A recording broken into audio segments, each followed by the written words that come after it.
నమస్తే, welcome to Nationalist hub. సరిగ్గా ఒక వారం రోజుల క్రితం కేంద్ర బడ్జెట్ 2022-23 ప్రవేశపెట్టిన సందర్భాన్ని నేపథ్యంగా తీసుకుని తెలంగాణ రాష్ట్ర ముఖ్యమంత్రి కేసీఆర్ ప్రెస్ మీట్లో ఒక కీలకమైన వ్యాఖ్య చేయడం జరిగింది. అదేంటంటే భారత రాజ్యాంగాన్ని మళ్ళీ రాసుకోవాల్సిన అవసరం ఉంది అంటూ ఆయన వ్యాఖ్యానించడం జరిగింది.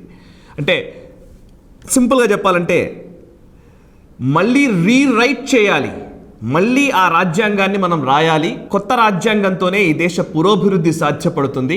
ఇప్పటిదాకా పరిపాలించిన జాతీయ పార్టీల నాయకులైనటువంటి అటు కాంగ్రెస్ కావచ్చు, ఇటు బీజేపీకి సంబంధించిన ప్రధానమంత్రులు నెహ్రూ దగ్గర నుంచి మోదీ వరకు అందరూ ఈ దేశాన్ని పురోభివృద్ధి బాట పట్టించడంలో విఫలమైపోయారు.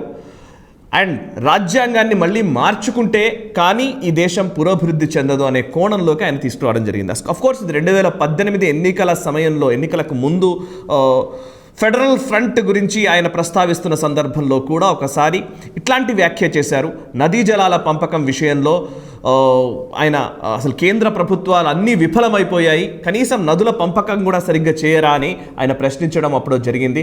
అండ్ రాజ్యాంగానికి సంబంధించిన వ్యాఖ్య ఆ రోజు కూడా నర్మగర్భంగా చేశారు. ఇప్పుడు బాహాటంగానే ఒక నినాదాన్నే ప్రజల ముందుకు తీసుకురావడం జరిగింది. ఏక్ నయా సోచ్, నయా దిశ, నయా సంవిధాన్ అనేది తమ నినాదంగా రాబోయే రోజుల్లో ప్రజల్లోకి వెళ్ళబోతున్నామంటూ కూడా ఆయన ప్రకటించడం జరిగింది. అసలు ఈ రాజ్యాంగం పట్ల పునఃసమీక్ష గురించి కావచ్చు, రాజ్యాంగాన్ని మళ్ళీ కొంత రీవిజిట్ చేయాలనే ఆలోచనలు కావచ్చు, అండ్ ఇప్పుడు కేసీఆర్ చెబుతున్నట్టుగా రీరైట్ చేయాలని, మళ్ళీ తిరిగి రాయాలని కేసీఆర్ చెబుతున్న వ్యాఖ్య కావచ్చు, ఇది దేనికి సంకేతం? ఈ రోజున్న రాజ్యాంగంలో నిజంగా అంత సమస్యాత్మకమైన అంశాలు కేసీఆర్కి ఏం కనబడుతున్నాయి? అండ్ కేసీఆర్ చెబుతున్న వ్యాఖ్యల్ని ఏ కోణంలో అర్థం చేసుకోవాలి? ఇప్పుడు ఈ కొత్త నినాదం ఎందుకు తీసుకురావాల్సి వచ్చింది? అండ్ రాజ్యాంగంలో ఆయన చెబుతున్నట్టుగా నదీ జలాల పంపకం కావచ్చు, ఐఏఎస్ ఐపీఎస్ల కేటాయింపుల విషయంలో కావచ్చు, ఇంకా అనేక అంశాలు, కోఆపరేటివ్ ఫెడరలిజం అనే మాటని పదే పదే ప్రస్తావించే కేసీఆర్ లాంటి నాయకులు, ప్రాంతీయ పార్టీల నాయకులు అనేక మంది ఉన్నారు. కాబట్టి ఈ ఫెడరల్ స్ట్రక్చర్ గురించి, రాష్ట్రాల అధికారాలపై కేంద్రం పెత్తనం అనే అంశానికి సంబంధించి కూడా ఈరోజు మనం చర్చించబోతున్నాం. ప్రస్తుతం మనతో ఉన్నారు విశ్లేషకులు కిషోర్ పోరెడ్డి గారు. కిషోర్ పోరెడ్డి గారు విశ్లేషకుడిగా నేషనలిస్ట్ హబ్లో, ముఖ్యంగా ఐటీ రంగానికి సంబంధించిన నిపుణుడిగా నేషనలిస్ట్ హబ్లో ఇంతకుముందు చర్చల్లో మీ అందరికీ సుపరిచితమే.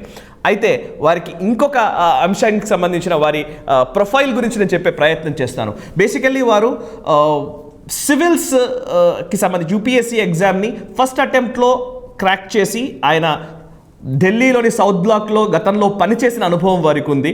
అండ్ అక్కడి నుంచి ఆయన మళ్ళీ తన వ్యక్తిగత కారణాల వల్ల ఆయన ఆ ఉద్యోగానికి రాజీనామా చేసి ఐటీ ఇండస్ట్రీలోకి రావడం జరిగింది. అమెరికాలో అనేక స్టార్టప్ కంపెనీస్లో పనిచేయడం జరిగింది. అయితే యూపీఎస్సీ ఎగ్జామ్లో ఆయన ఫస్ట్ అటెంప్ట్లో దాన్ని ఉత్తీర్ణత సాధించిన నేపథ్యంలో ఈ సివిల్స్ అంశాలకు సంబంధించి ఐఏఎస్లు, ఐపీఎస్లు, ఈ కేటాయింపులు, వీటికి సంబంధించిన స్పష్టమైన అవగాహన ఉన్న వ్యక్తిగా కూడా నేను ఈరోజు మీకు పరిచయం చేయాలనుకున్నాను. And at the same time ఆయన లా కూడా చదివారు కాబట్టి కాన్స్టిట్యూషన్కి సంబంధించిన అవగాహన కూడా ఖచ్చితంగా ఉంది.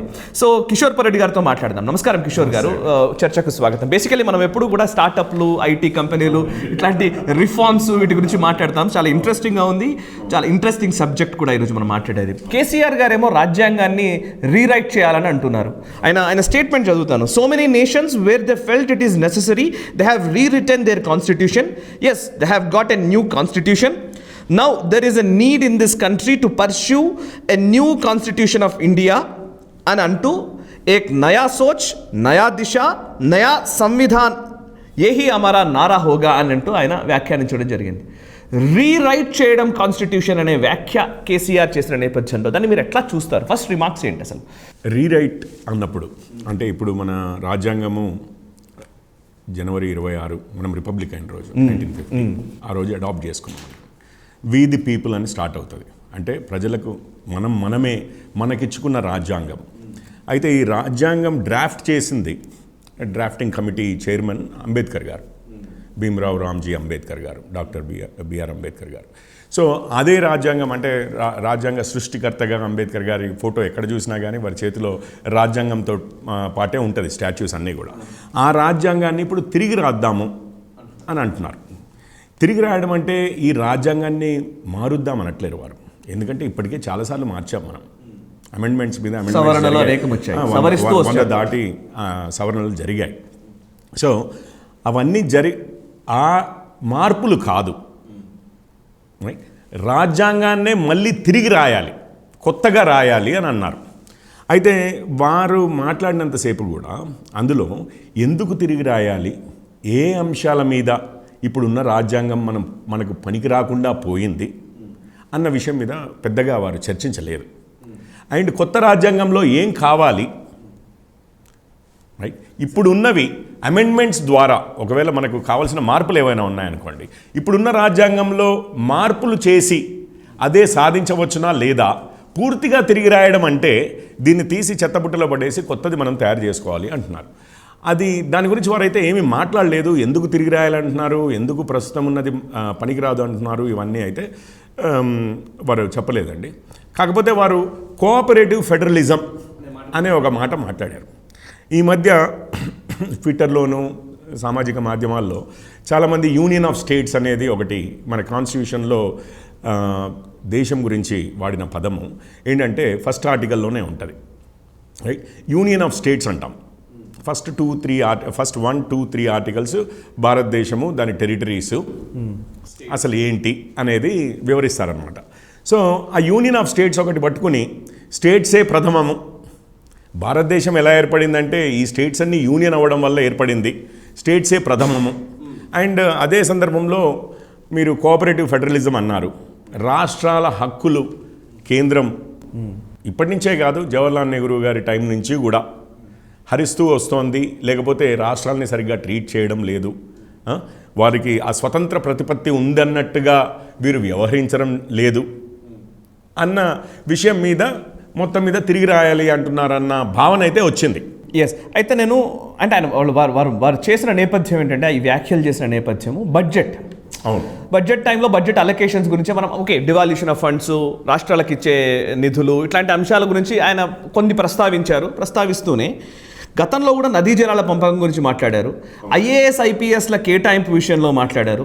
సో మనం పర్టికులర్లీ కొన్ని అంశాలు మనం మాట్లాడాల్సి ఉందేమో అనిపిస్తుంది. అందులో బేసికల్లీ ఒక రాజకీయ నాయకుడు ఒక రాజకీయ విమర్శ చేసినప్పుడు అండ్ రాజ్యాంగబద్ధమైన హోదాలో ఉన్నటువంటి ముఖ్యమంత్రి, రాజ్యాంగబద్ధమైన హోదాలో ఉన్న ప్రధానమంత్రులు, ఇప్పుడు ముఖ్యమంత్రి రాజ్యాంగబద్ధమైన హోదాలోనే ఎన్నిక కాబడ్డ వ్యక్తి, ఆయన చెబుతున్న మాట ఒక రాజకీయ విమర్శగా దాన్ని చూడాలా, లేదు నిజంగా రాజ్యాంగబద్ధ హోదాలో ఉన్న వ్యక్తి కాబట్టి ఇది రాజ్యాంగాన్ని దృష్టిలో ఉంచుకొని చేసిన వ్యాఖ్యగా చూడాలా?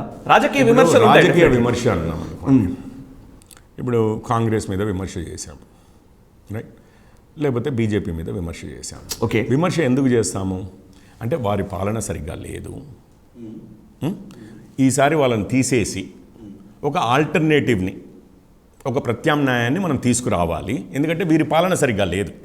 సో ఇప్పుడు మన రాష్ట్రంలోనే ఉందనుకోండి, ఎవరైనా రాజకీయ విమర్శ చేస్తే ఏంటంటే, ఇప్పుడు టీఆర్ఎస్ ప్రభుత్వం సరిగ్గా చేయట్లేదు అన్న దృక్కోణంలో ఏమైనా చేస్తే అంటే టీఆర్ఎస్ని దించి ఏ బీజేపీనో కాంగ్రెస్నో ఇంకేదో పార్టీనో అధికారంలోకి రావాలి అని చేస్తారు. ఇదంతా మనకు ప్రస్తుతం ఉన్న రాజ్యాంగ పరిధిలోనే జరిగేది. సో ఆ రాజ్యాంగాన్నే మార్చడం అనేది, రాజ్యాంగం మార్చడం అంటే కాంగ్రెస్ని మార్చడం కాదు, బీజేపీని మార్చడం కాదు, ఒక ప్రభుత్వాన్ని మార్చడం కాదు. కరెక్ట్. మన ఫండమెంటల్ లా, అసలు ఈరోజు భారతదేశము అంటే ఏంటి, రైట్, భారతదేశంలో ఎట్లాంటి రాజ్యం ఉంటుంది అన్న విషయాన్నే మార్చాలి అని అన్నారు. సో ఇది పొలిటికల్ కామెంట్గా ఎవరు తీసుకోలేరండి, ఎందుకంటే ఇది పొలిటికల్ కాదు, ఏ పార్టీకి వ్యతిరేకంగా కాదు, ఇది రాజ్యాంగానికే అంటే ఇప్పుడు ఉన్న ప్రస్తుత రాజ్యాంగము మనము తీసుకుని 72 సంవత్సరాలు అవుతుంది దాదాపు, రైట్, మొన్నే దాటిపోయింది అనుకోండి.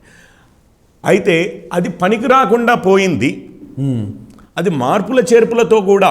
ఇప్పుడు పాత ఇల్లు ఒకటి ఉంటుంది, మనం ఏదో గోడలు బలగొట్టి అక్కడ ఇక్కడ కొత్త కబ్బోర్డులు పెట్టి ఇదంతా ఇల్లు మన ప్రస్తుత అవసరాలకు మార్చుకోవచ్చు అన్నంతసేపు బేసిక్ ఇల్లు మాత్రం అట్లాగే ఉంటుంది. లోపల మార్చుకుంటాము, ఒక చిన్న రూమ్ యాడ్ చేసుకుంటాము, ఒక రూమ్ తీసేస్తాము, 2 వెస్టర్న్ టాయిలెట్లు కొత్తవి పెట్టుకోవాలంటే పెట్టుకుంటాము, ఇట్లాంటిదంతా ఉంటుంది. కానీ ఇల్లే కూలగొట్టి కొత్తది కట్టాలి అని అన్నప్పుడు ఏంటంటే ఇంకా ఇది ఏ విధంగా కూడా మనకు పనికి రావట్లేదు ఈ రాజ్యాంగము, దీన్ని పూర్తిగా తీసేసి ధ్వంసం చేసి దీని స్థానంలో ఒక కొత్త రాజ్యాంగాన్ని తీసుకురావాలి అంటున్నారు. అయితే ఇందులో నాకు వారి కామెంట్స్ అన్నీ చూసింది, మీరు చెప్పిందైనా చూసిన దాన్ని బట్టి వారు ఈ ఫెడరల్ స్ట్రక్చర్ అని అంటూ ఉంటారు ఎప్పుడు కూడా మన వాళ్ళు. ఇప్పుడు ఆపోజిషన్ పార్టీస్ ఒక్క విషయం సార్, ఇందాక మీరు అడిగిన దాంట్లో నాకు ప్రశ్న ఉంది. ఇప్పుడు మీరు మనం ఫెడరల్ సెక్షన్లోకి వచ్చే ముందు ఇప్పుడు మీరు అన్న రాజ్యాంగాన్ని ఆయన విమర్శించినట్టుగా భావించాల్సి ఉంటుంది అనేది ఆయన అర్థమవుతుంది. నెహ్రూ నుంచి మోదీ వరకు అనేక మంది పాలకులు విఫలమయ్యారు, అనేక విధానపరమైన విషయాల్లో వీళ్ళు విఫలమయ్యారు. అండ్ సో దట్ రాజ్యాంగాన్ని మార్చాలన్నారు. పాలకులు విఫలమయ్యారని చెబుతూ అంటే ఇక్కడ ఆయన ఉద్దేశం ఏంటి? రాజ్యాంగం విఫలమైనట్ట లేదా పాలకులు విఫలమైనట్ట అనే ఒక కన్ఫ్యూజన్ అయితే ఇక్కడ కనబడుతుంది. మీకేమనిపించింది మీరు చెప్పండి. అంబేద్కర్ గారు ఇదే విషయం మీద కూడా కాన్స్టిట్యూంట్ అసెంబ్లీలో కూడా మాట్లాడారండి. మనం అడాప్ట్ చేసుకుంటున్నప్పుడు ఏమన్నారంటే, ఇప్పుడు ఒక పర్టికులర్ రాజ్యాంగం అది గొప్పదా, అంత మంచిది కాదా అన్నది ఎవరి చేతిలో ఉంటుందంటే, ఆ రాజ్యాంగాన్ని అడాప్ట్ చేసుకుని మనము రేపటి పాలకులు ఉంటారు కదా, ఆ రాజ్యాంగాన్ని నిలబెట్టవలసిన వాళ్ళు ఏ విధంగా చేస్తారన్న దాన్ని బట్టి, అంటే ఒక రాజ్యాంగం బై ఇట్ సెల్ఫ్ అది గొప్పది కాదు, ఇది కాదు, దాన్ని మనం ఎలా అడాప్ట్ చేసుకుని దాని వాల్యూస్ని మనం ఎలా మనం కొనసాగిస్తామన్న దాన్ని బట్టి దాని గొప్పతనం కానీ లేకపోతే దానికి పనికిరానితనం కానీ ఉంటుంది. కానీ ఒక రాజ్యాంగం తీసుకుని ఆ అక్షరాలు ఏవైతే ఉన్నాయో అవి కాదు గొప్ప అని అన్నారు. సో ఇప్పుడు వీరు లింక్ చేశారు మీరు అన్నట్టుగానే. ఇప్పుడు పాలకులు భ్రష్టు పట్టించారు అనుకోండి, అంటే ఉన్న రాజ్యాంగాన్ని సరిగ్గా వాళ్ళు ఇంప్లిమెంట్ చేయలేదనుకోండి, అప్పుడు పాలకులను తీసేయమని చెప్పాలి.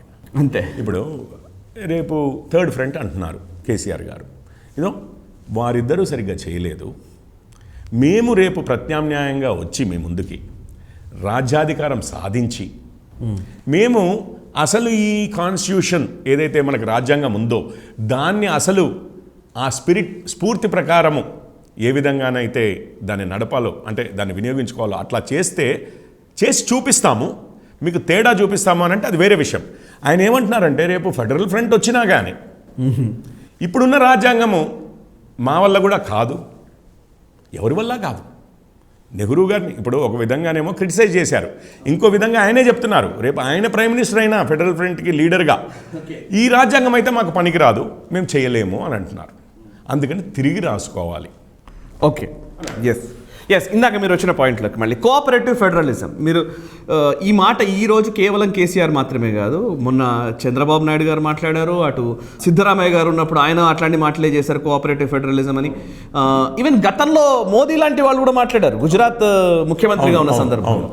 కోఆపరేటివ్ ఫెడరలిజం అనే మాటని పదే పదే మాట్లాడుతున్న రాష్ట్రాల ముఖ్యమంత్రులు, పార్టీల నాయకులు, ముఖ్యంగా ప్రాంతీయ పార్టీల నాయకులు, వాళ్ళు చెబుతున్న కోఆపరేటివ్ ఫెడరలిజం ఏంటి, నిజంగా ఫెడరల్ స్ఫూర్తి అనేది లేదా ఫెడరలిజం అనే మాట కానివ్వండి రాజ్యాంగంలో ఎక్కడైనా ఉందా? అసలు ముఖ్యంగా నాకు ఎప్పుడు ఇది చదివినప్పుడల్లా అనిపిస్తుంది, మనం ఫెడరల్ కాదండి. రాజ్యాంగ నిపుణులు ఏం చెప్తారంటే మనది క్వాజీ ఫెడరల్, అంటే ఫెడరల్ లాగా కనిపించే విధంగా ఉండేది కానీ ఫెడరలిజం కానిది. Okay, wonderful. ఇప్పుడు మన రాజ్యాంగంలో ఎక్కడ ఫెడరల్ అనే వర్డ్ వాడం.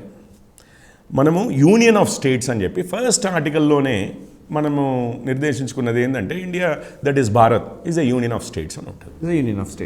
యూనియన్ ఆఫ్ స్టేట్స్ అంటే దీంట్లో ఫెడరలిజంలో ఏముంటుంది అంటే, రాష్ట్రాలు ఏవైతే ఉన్నాయో అవి స్వతంత్రంగా వాటికి అవి వచ్చి ఒక రాజ్యంగా ఏర్పడదాము అని అనుకున్నప్పుడు, అంటే రాష్ట్రాలు ముందుంటాయి, దాని తర్వాత దేశం ఏర్పడుతుంది.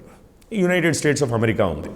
మీరు అక్కడ కూడా ఉన్నారు కాబట్టి అక్కడ ఇలాగే జరిగింది. అది ఫెడరల్ స్ట్రక్చర్, అది కంప్లీట్లీ ఫెడరల్ స్ట్రక్చర్. ఫెడరల్ స్ట్రక్చర్కి మీరు ఎగ్జాంపుల్ అంటే యుఎస్ఏ అంటారు, రైట్? సో రాజ్యాలు ముందుండి స్వతంత్ర ప్రతిపత్తిలో ఉండి మేము అందరము కలిసి ఒక దగ్గరికి వస్తాము, ఒక యూనిట్గా ఏర్పడతాము అని అన్నప్పుడు యునైటెడ్ స్టేట్స్ ఆఫ్ అమెరికా అంటారు. యునైట్ అయ్యాయి చేయబట్టి. అయితే మన దగ్గర ఫెడరల్ అనే వర్డ్ ఎక్కడ వాడలేదు, యూనియన్ ఆఫ్ స్టేట్స్ అని అన్నారు. ఎందుకన్నారు యూనియన్ ఆఫ్ స్టేట్స్? మనకు చిన్న చరిత్ర అండి. 1947లో ఆగస్టు 15 మనకు స్వాతంత్రం వచ్చింది.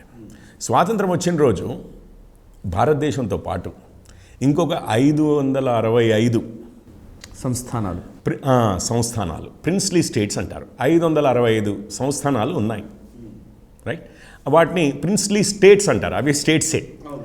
సో 47 ఆగస్టు 15 తర్వాత ఇక మళ్ళీ లాస్ట్కి జరిగింది ఏంది, హైదరాబాద్.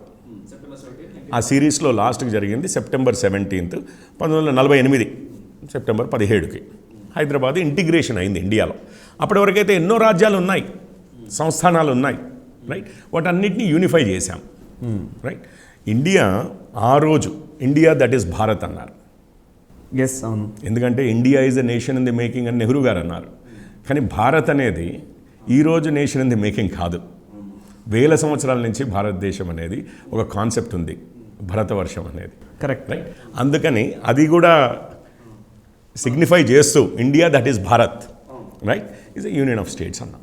అయితే మీరు ఇంతకుముందు మాట్లాడుతున్నప్పుడు ఎన్టీఆర్ గారు ఒక స్టేట్మెంట్ అన్నారు. ఏమన్నారండి ఎన్టీఆర్ గారు? గతంలో అదే ఇప్పుడు లైక్ ఈ ఫెడరలిజం గురించి మాట్లాడుతూనే ఆయన ఏమనేదంటే రాష్ట్రాలు సత్యం, కేంద్రం మిథ్య అనేది.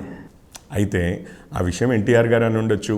ఇప్పుడు ఆపోజిషన్లో ఉన్న చాలామంది ముఖ్యమంత్రులు అలా ఉంటే బాగుండేదని అనుకుండొచ్చు. కానీ వారందరికీ తెలిసింది, మనందరికీ తెలిసింది ఏంటి అంటే భారతదేశంలో కేంద్రం సత్యం, రాష్ట్రాలు మిథ్య. కేంద్రమే సత్యం, కేంద్రమే సత్యం, రాష్ట్రాలు మిథ్య. ఎందుకంటున్నానో చెప్పండి. మనకు ఇది వివరించాల్సిన అవసరం వచ్చిందంటేనే కొంచెం హాస్యాస్పదంగా ఉంది. ఎందుకంటే 7 సంవత్సరాలు నిజంగా కన్ఫ్యూజన్ ఉంది సార్. నిజంగా చాలా మంది 2014 ఏమైందండి, ఆంధ్రప్రదేశ్ అనే రాష్ట్రము, ఒక రాష్ట్రం రెండుగా విభజించబడింది. ఏది ఆంధ్రప్రదేశ్ ప్రజలందరూ ఒప్పుకుంటేనో, ఆంధ్రప్రదేశ్ అసెంబ్లీ ఒప్పుకుంటేనో కాదు. కేంద్రం Andhra Pradesh assembly negative resolution pass చేసింది. అయినా కానీ తెలంగాణ ఏర్పడకూడదు. ఆంధ్రప్రదేశ్ విభజన జరిగింది. 2 రాష్ట్రాలు ఏర్పడ్డాయి. ఒకటి ఆంధ్రప్రదేశ్ అదే పేరుతో కొనసాగింది, ఇంకొకటి తెలంగాణ అయింది. మనకు అంతకుముందు కూడా అంటే ఇది జరిగి ఎన్నాళ్ళు అవుతుంది, 7 సంవత్సరాలు జరుగుతుంది. ఓకే, కరెక్టే, అంతే కదా. 7.5 సంవత్సరాలు జరిగింది. మనకు చరిత్ర ఇప్పటిదో 50 ఏళ్ల క్రితం చరిత్ర కాదండి, మనమే అనుభవించాము ఆ చరిత్రని. రాష్ట్రము ఆంధ్రప్రదేశ్, ఉమ్మడి ఆంధ్రప్రదేశ్ అనేది ఒక రాష్ట్రం అనేది ఒక మిథ్య, అంతే కదా. ఈరోజు ఆంధ్రప్రదేశ్ ఉంది, తెలంగాణ ఏర్పడింది. పోనీ ఏర్పడిన తర్వాత ఏం జరిగింది? ఒకటేమో రాష్ట్రాలు ఏర్పడడం, స్వయం ప్రతిపత్తి అంటూ ఏమీ లేదు. కేంద్రం తలుచుకుంటే రాష్ట్రాల్ని కలపచ్చు, విడదీయచ్చు. మనకు ఉత్తరాఖండ్ అయినా కానీ, లేకపోతే జార్ఖండ్ అయినా కానీ, ఛత్తీస్గఢ్ అయినా కానీ సేమ్ ఇట్లాగే కదా ఏర్పడింది. కేంద్రం తలుచుకుంటే రాష్ట్రాలు ఏర్పడతాయి. అదే కాదు, రాష్ట్రాల బౌండరీలు కూడా మారిపోతాయి. మనకు తెలంగాణ ఏర్పడిన తర్వాతే కదా ఒక 7 మండలాలు ఏమో, ఆరు 7 విలేజెసా తీసి ఆంధ్రాలో కలిపారు కదా, తెలంగాణలో నుంచి ఆంధ్రాలో కలిపారు కదా. ఆ పోలవరం ప్రాజెక్ట్ ముంపు ప్రాంతాలని చెప్పి ఇది కలిపారు కదా. సో మీ బౌండరీలు కూడా, ఒక రాష్ట్రం ఏర్పడిందంటే ఇగో ఇంతవరకు నా రాష్ట్రం అనుకుంటే సరిపోదు. కేంద్రం కావాలనుకుంటే ఎప్పుడైనా కానీ బౌండరీలని మార్చచ్చు. అంటే మీ దగ్గర ఉన్న భూభాగాన్ని ఇంకో రాష్ట్రానికి మార్చచ్చు, ఆ రాష్ట్రంలో ఉన్నదాన్ని మీ దాంట్లోకి మార్చచ్చు. 2 రాష్ట్రాలను కలిపి ఒక రాష్ట్రం ఏర్పరచవచ్చు, ఒక రాష్ట్రాన్ని 2గా విభజించవచ్చు. విభజించిన రాష్ట్రాన్ని మనం అప్పుడు హైదరాబాద్ స్టేట్ భారతదేశంలో విలీనమైన తర్వాత, మనం లిబరేట్ అయిన తర్వాత సెప్టెంబర్ 17, 1948 అదే హైదరాబాద్ ప్రిన్స్లీ స్టేట్ నుంచి ఏమైందండి, మరాఠా రీజన్స్ ఏమో మహారాష్ట్రలోకి వెళ్ళిపోయాయి, కన్నడ రీజన్స్ ఏమో కర్ణాటకలో కలిపారు.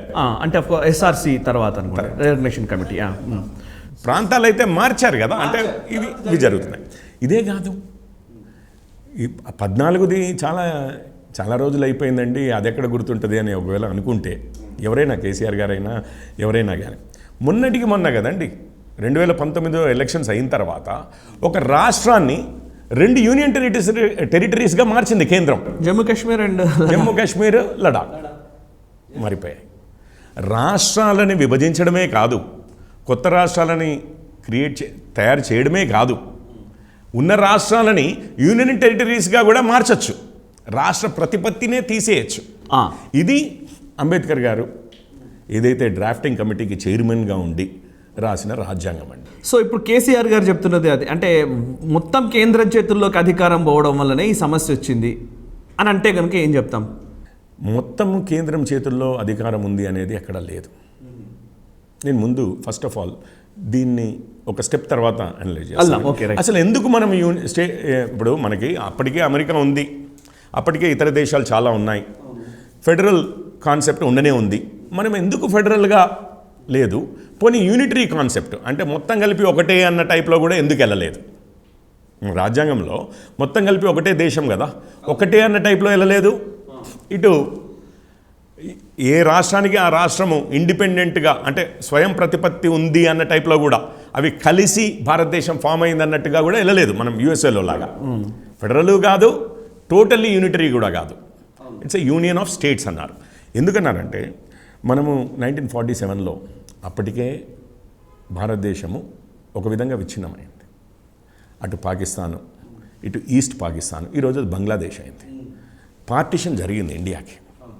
అండ్ ఎంతోమంది రాజులు, రాజరికమే కదా మనకు అంతకుముందు, ఎంతోమంది రాజులు 565 అండి, కొన్ని ఎట్లా ఉంటాయి ఒక 5 ఊర్లు 10 ఊర్లు కలిపితే ఉన్నంత సంస్థానం, అట్లాంటివి ఎన్నో 565 అప్పటికి ఇంకా మిగిలిన ఇండియా అంతా పోగా మిగిలి ఉన్నాయి. సో మనకు భాషలు అనేకం, రైట్? మన తిండి అలవాట్లు నార్త్ ఈస్ట్ రీజియన్కిను గుజరాత్కిను ఆంధ్రప్రదేశ్కిను తేడాగా ఉంటుంది, రైట్? సో ఇట్లా అండ్ బ్రిటిష్ వాళ్ళు వచ్చిన తర్వాత కొంత మార్పు, రిలీజియన్స్లో చాలా రిలీజియన్స్ ఉన్నాయి, సబ్స్టాన్షియల్ మైనారిటీ పాపులేషన్ కూడా ఉంది, ముస్లిమ్సే కానీ క్రిస్టియన్సే కానీ, ఇంకా ఈవెన్ విత్ ఇన్ హిందూయిజం సనాతన ధర్మంలో భాగంగా అనుకుంటే బుద్ధిజమే కానీ జైనిజమే కానీ ఇట్లా చాలా ఉన్నాయి, రైట్? ఈ కారణాల వల్ల మనం విచ్ఛిన్నం కాకూడదు. ఎన్నో వందల వేల సంవత్సరాల తర్వాత మనం ఇప్పుడు ఒక ప్రజాతంత్ర రాజ్యంగా ఏర్పడుతున్నప్పుడు, ప్రజాస్వామ్య దేశంగా మనం ఏర్పడుతున్నప్పుడు, సార్వభౌమ దేశంగా మొత్తము ఇది అవుతున్నప్పుడు పుట్టుకలోనే మనము ఇటొక చెయ్యి అటొక చెయ్యి కట్ చేసుకుని మరీ పుడుతున్నాం. భారతదేశం యాజ్ ఈ ఇండియా భారత్ ఎప్పటి నుంచో ఉంది, కానీ ఇండియా మాత్రము గాయాలతో మొదలైంది. సో మళ్ళీ అటువంటిది రిపీట్ కాకూడదని, అండ్ ఆ రిపీట్ కావడానికి ఏమైనా చిన్న చిన్న రాజులు అంతకుముందంటే రాజులు అనేవాళ్ళం, ఇప్పుడైతే పాలిటీషియన్స్ అనొచ్చు, నాయకులు అనొచ్చు, వర్గ శక్తులు అనొచ్చు, ఏవైనా ఉండొచ్చు అండి, వాళ్ళందరూ మళ్ళీ విచ్ఛిన్నం చేయడానికి ఆస్కారం లేకుండా యూనియన్ సత్యం, రాష్ట్రాలు మిథ్య, అడ్మినిస్ట్రేటివ్ కన్వీనియన్స్ కోసము రాష్ట్రాలు. మీరు ఇప్పుడు అండ్ అట్లాగే మనకి ఇన్ని వేరియేషన్స్ ఉన్నాయని అనుకున్నాం కదా, ఒక భాష ప్రాతిపదిక మీదనో లేకపోతే ఒక ప్రాంత ప్రాతిపదిక మీదనో. ఇప్పుడు ఉత్తరప్రదేశ్ అంతా ఒక తీరుగా ఉంటుంది, ఉత్తరాంచల్ అంటే కొంచెం హిల్లీ ఏరియా, మా కష్టాలు వేరు మిగిలిన ఇది వేరు అని అన్నప్పుడు భారత రాజ్యాంగంలోనే ఫ్లెక్సిబిలిటీ ఇచ్చి కావాలంటే ఒక సపరేట్ రాష్ట్రం ఏర్పరుద్దాం, అంతేగాని ఆ ఫ్లెక్సిబిలిటీ ఉండాలి, లేకపోతే ఏం లాగితే తెగుద్ది, తెగకుండా ఫ్లెక్సిబిలిటీ ఉండాలి.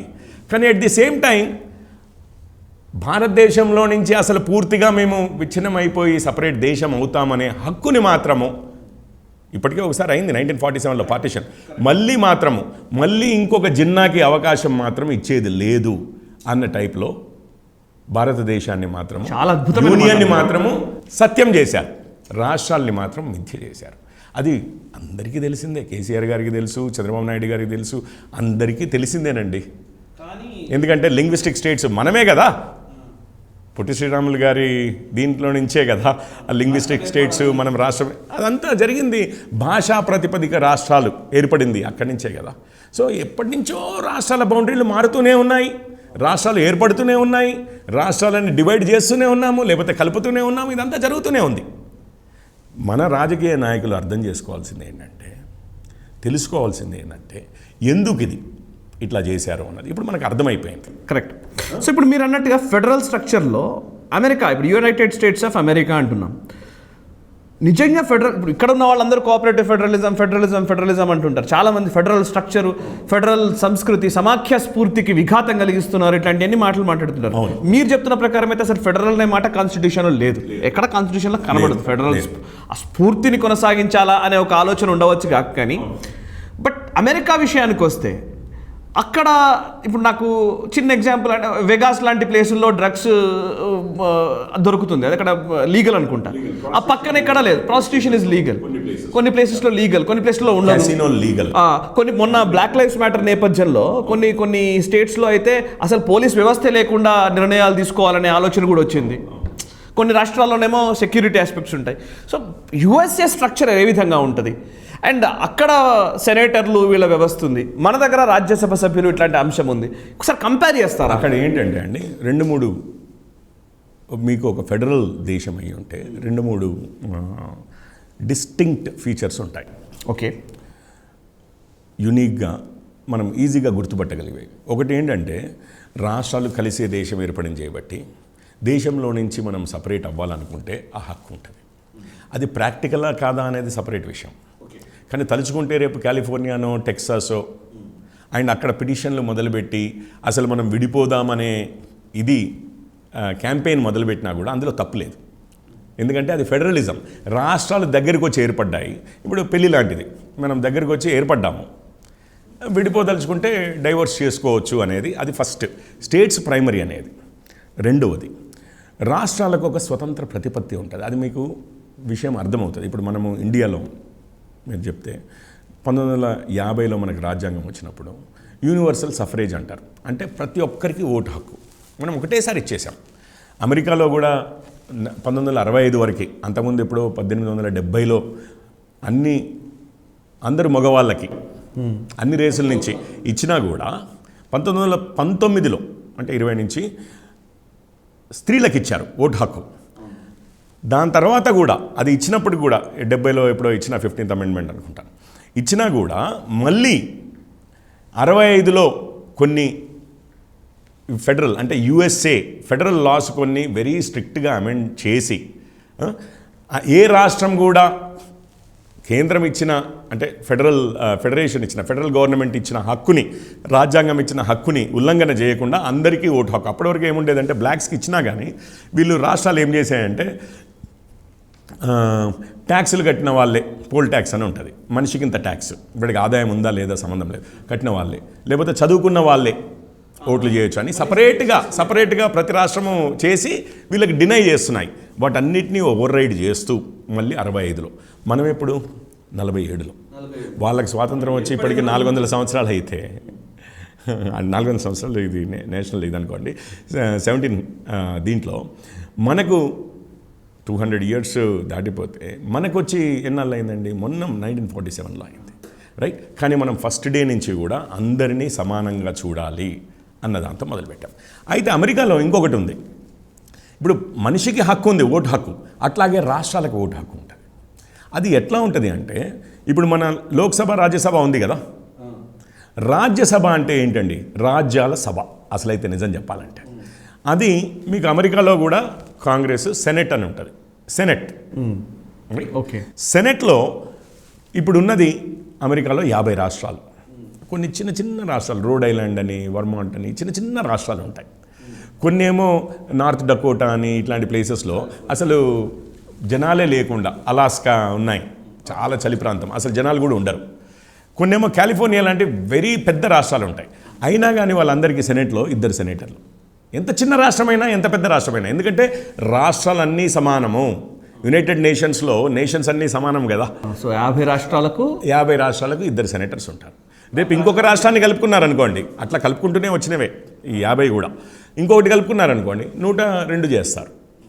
ప్రతి రాష్ట్రానికి 2 సెనేటర్లు. మన దగ్గర చూస్తే మీకు ఆంధ్రప్రదేశ్కి 11 ఉంటాయి, మనకి 7 ఉన్నట్టున్నాయి. తెలంగాణకి జనాభా ప్రాతిపదిక ఎక్కడ కూడా రాజ్యాలని సపరేట్గా ఇచ్చింది లేదు, జనాభా ప్రాతిపదికన.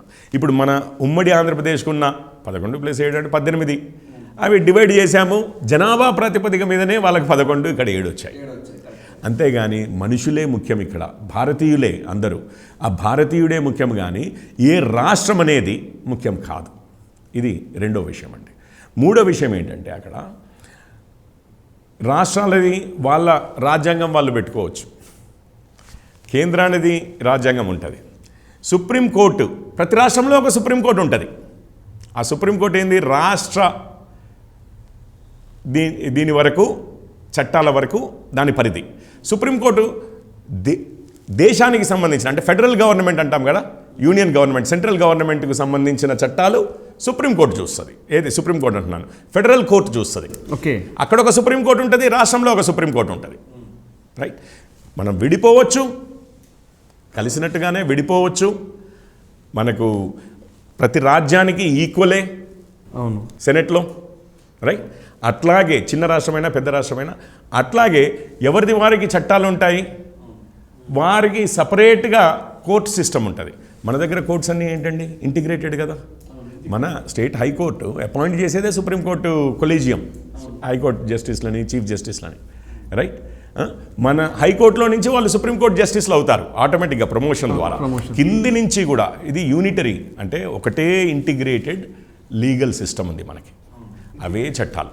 రాష్ట్రాలకు కొన్ని చట్టాలు ఉన్నా కూడా స్టేట్ లిస్ట్లో ఉన్నవి, కాంకరెంట్లో లిస్ట్లో ఉన్నవి, అట్లాంటి వాటిలో రాష్ట్రం కొన్ని చట్టాలు ఉన్నా కూడా వాటిని సుప్రీంకోర్టు కూడా ఇంటర్ప్రెట్ చేయగలుగుతుంది. స్టేట్ కోర్ట్స్ కూడా ఇంటర్ప్రెట్ చేయొచ్చు, సుప్రీంకోర్టు కూడా ఇంటర్ప్రెట్ చేస్తుంది. సో ఇదంతా కూడా ఒకటే దేశము. ఈ రాష్ట్రాలు అనేవి అడ్మినిస్ట్రేటివ్ కన్వీనియన్స్ కోసము అన్న టైప్లో తయారు చేశారు. ఎందుకంటే ఇప్పుడు మన వచ్చిన చరిత్ర నుంచి ఒకటేమో యువతల సైడ్ పార్టిషను, ఇంకొకటేమో ఎన్నో రాజ్యాలుగా విభజించిపోయి ఉన్న దేశము. అక్కడికే కాదు, రాష్ట్రాలే కాదండి, మనము ఇంటిగ్రేషన్ హైదరాబాద్తో అయిపోలేదు. రైట్. గోవా ఉంది, గోవా కరెక్ట్, పాండిచేరి ఉంది, సిక్కిం లేటెస్ట్గా 1961లో గోవా. రైట్. 1961లో గోవా, అక్కడ ఎవరు ఉండేవారు, పోర్చుగీస్ ఉండేవారు. సేమ్ హైదరాబాదులో పోలీస్ యాక్షన్ జరిగినట్లే అక్కడ గోవా లిబరేషన్ జరిగింది. అవును. రైట్. వాళ్ళు ఒక 30 మంది, మన వాళ్ళు ఒక 21 మంది సైనికులు చనిపోయారు కూడా. పోర్చుగీస్ యునైటెడ్ నేషన్స్కి అప్పీల్ చేశారు పోర్చుగల్ వాళ్ళు. అటు ఇటు చేసి మొత్తం మీదనైతే అది భారతదేశంలో భాగము. ఇది భారతీయులు వీళ్ళు. మీరు ఈ కొలోనియల్ సిస్టము వచ్చేసి అప్పుడెప్పుడో ఏర్పరిచారు 400 సంవత్సరాల క్రితం, కానీ ఇంకా చెల్లదు అని మనము కలిపేసుకున్నాం, వాళ్ళు కాదంటున్నా కూడా. నెక్స్ట్ ఇయర్ ఏం చేశాము, పాండిచ్చేరి ఫ్రాన్స్ వాళ్ళు సరే అగ్రిమెంట్ చేశారు, మేము వదిలి వెళ్ళిపోతున్నాము అని చెప్తే పుదుచ్చేరి, యానాం ఇవన్నీ భారతదేశంలో విలీనం చేశాము. 75లో సిక్కిం వచ్చి కలిసింది. వాళ్ళు అదొక సపరేట్ రాజ్యం ఉండే. రాజుని పడగొట్టి పార్లమెంట్ పాస్ చేసి మేము భారతదేశంలో కలుస్తామని చెప్పి ఇండియాలో కలిసిపోయింది.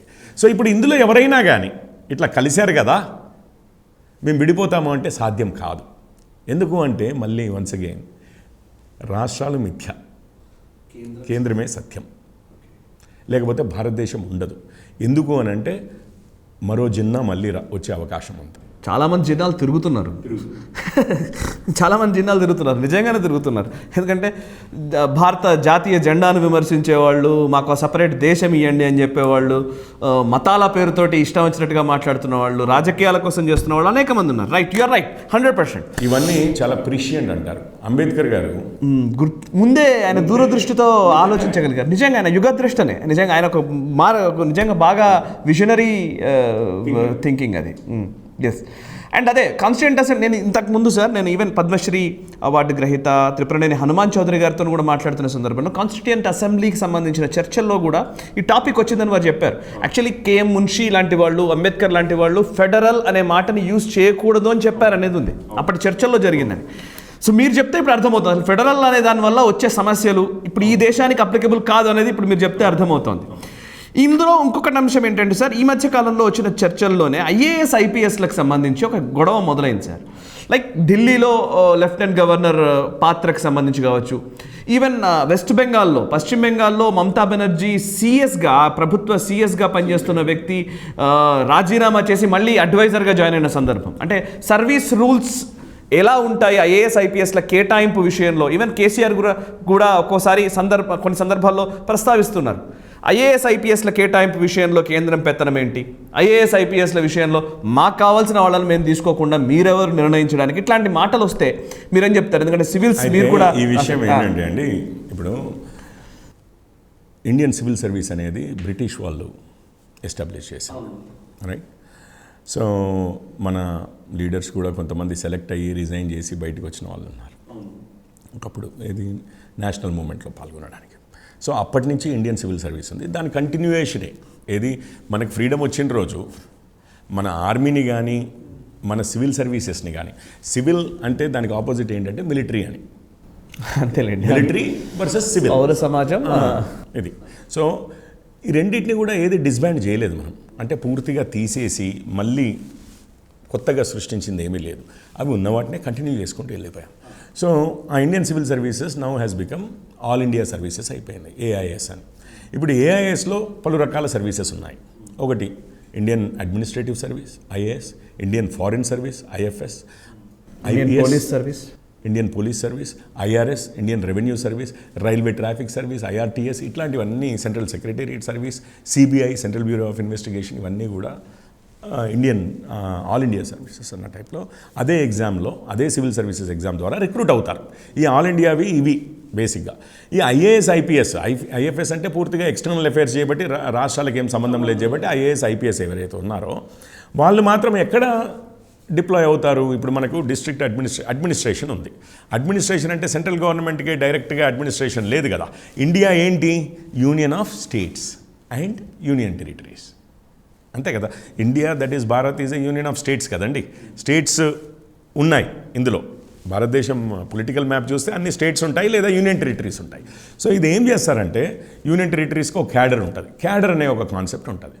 ఇప్పుడు సెలెక్ట్ అయిన వాళ్ళల్లో రైట్, వాళ్ళ ర్యాంక్ని బట్టి, వాళ్ళ ప్రిఫరెన్స్ని బట్టి, ఒక రోస్టర్ సిస్టమ్, రిజర్వేషన్స్ని బట్టి, అన్నిటిని బట్టి ఒక రోస్టర్ సిస్టమ్ ఉంటుంది. ఆ రోస్టర్ ప్రకారము ఆ సంవత్సరం ఎవరైతే ఉత్తీర్ణులు అయ్యారో ఈ పరీక్షలో వాళ్ళని, ఐఏఎస్ వచ్చిన వాళ్ళని రాష్ట్రాలకు విభజిస్తారు. దాన్ని క్యాడర్ అంటాం. ఇప్పుడు వాళ్ళకి ట్రైనింగ్ కామన్గా అవుద్ది ఐఏఎస్ వాళ్ళకి, అయిపోయిన తర్వాత రాష్ట్రాలకు పంపిస్తారు.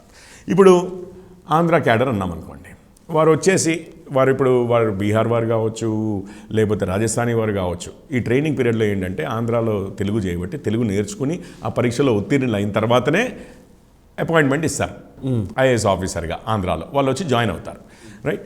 ఉన్నప్పుడు దీన్ని ఆంధ్ర క్యాడర్ చేయబట్టి, ఎందుకంటే భాష విధంగా కూడా మనకు దేశం మొత్తంలో చాలా విభిన్నత్వం ఉంది చేయబట్టి, ఇప్పుడు తెలుగు వచ్చిన వాడు పోయి కేరళలో చేయాలి అంటే కష్టం అవుతుంది కదా, అక్కడ ప్రజలకి కష్టం అవుతుంది కదా మలయాళం రాకపోతే.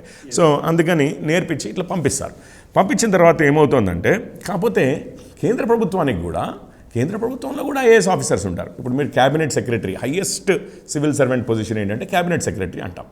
హోమ్ సెక్రటరీ ఉన్నారు, వారున్నారు, వీరున్నారు, ఎంతోమంది ఐఏఎస్ ఆఫీసర్స్ కేంద్రం కింద కూడా పనిచేస్తారు. కాకపోతే కేంద్రంకి ఒక క్యాడర్ అంటూ ఉండదు. వీళ్ళు ఆల్ ఇండియా సర్వీసెస్ కదా, ఆల్ ఓవర్ ఇండియా రాష్ట్రాలకు ఇస్తారు. కేంద్రం ఏం చేస్తుందంటే డెప్యుటేషన్ మీద వద్దామనుకున్న వాళ్ళని తీసుకుని వాళ్ళు ఇది చేస్తూ ఉంటారు రైట్, వాళ్ళ పొజిషన్స్ నింపుకుంటూ ఉంటారు. సో ఇప్పుడు ఏమైంది అని అంటే, ఇవన్నీ కూడా రాజ్యాంగానికి, అంటే రాజ్యాంగంలో బేసిక్గా సివిల్ సర్వీసెస్ గురించి ఉన్నా కానీ ఈ డెప్యుటేషన్స్ ఎట్లా అవుతాయి, అలొకేషన్స్ ఎట్లా అవుతాయి అనేది ప్రతి విషయము రాజ్యాంగంలో ఉండదండి. దానికి సంబంధించిన రాజ్యాంగబద్ధమైన చట్టాలు కొన్ని ఉంటాయి. ఆ చట్టాల్లో వచ్చిన తర్వాత దాని కింద రూల్స్ అనేవి ఉంటాయి. బ్యూరోక్రాట్స్ తయారు చేస్తారు బేసిక్గా. అంటే రూల్స్ అనేవి మినిస్ట్రీస్ తయారు చేస్తాయి. దానికి పార్లమెంట్తో కూడా సంబంధం ఉండదు. ఎందుకంటే పార్లమెంట్ పాస్ చేసిన చట్టాలకు అనుగుణంగా రూల్స్ ఉంటాయి. ఆ రూల్స్ సివిల్ సర్వెంట్స్కి సపరేట్ రూల్స్ ఉన్నాయి. ఆ రూల్స్లో కొన్ని మార్పులు చేద్దామంటున్నారు. ఏమంటున్నారు అని అంటే, అంతకుముందు మాకు ఇష్టం ఉంటే మేము వస్తాము అనే దగ్గర నుంచి, అరే దేశానికి కూడా ఐఏఎస్ ఆఫీసర్స్ మనం రిక్రూట్ చేసింది ఇండియాకి, రాష్ట్రాలకి కదా. దేశానికి ఏమైనా అవసరం ఉంటే మేము ఫలానా వ్యక్తి సెంటర్కి కావాలి అని అనుకుంటే మేము ట్రాన్స్ఫర్ చేసుకుంటాము అని అంటుంది. ఐఏఎస్ ఆఫీసర్ ఇష్టపడుతున్నాడా, రాష్ట్రం ఇష్టపడుతున్నాడా అనేది సంబంధం లేదు. కేంద్రం యొక్క అవసరాలు రాష్ట్రాల కన్నా ఎక్కువ అన్న టైప్లో. ఎందుకంటే మేమే రిక్రూట్ చేశాము, మేమే ఇది ఎలాంటి విషయము అని అంటే, అయితే మనోళ్ళు ఏమంటున్నారంటే అట్లా అవుద్ది, అతను ఆంధ్ర క్యాడర్ ఆఫీసర్ కదా, అదే తెలంగాణ క్యాడర్ ఆఫీసర్ కదా, అతను తెలంగాణ ఆఫీసరు అన్న టైప్లో రాష్ట్రాలు అంటున్నాయి.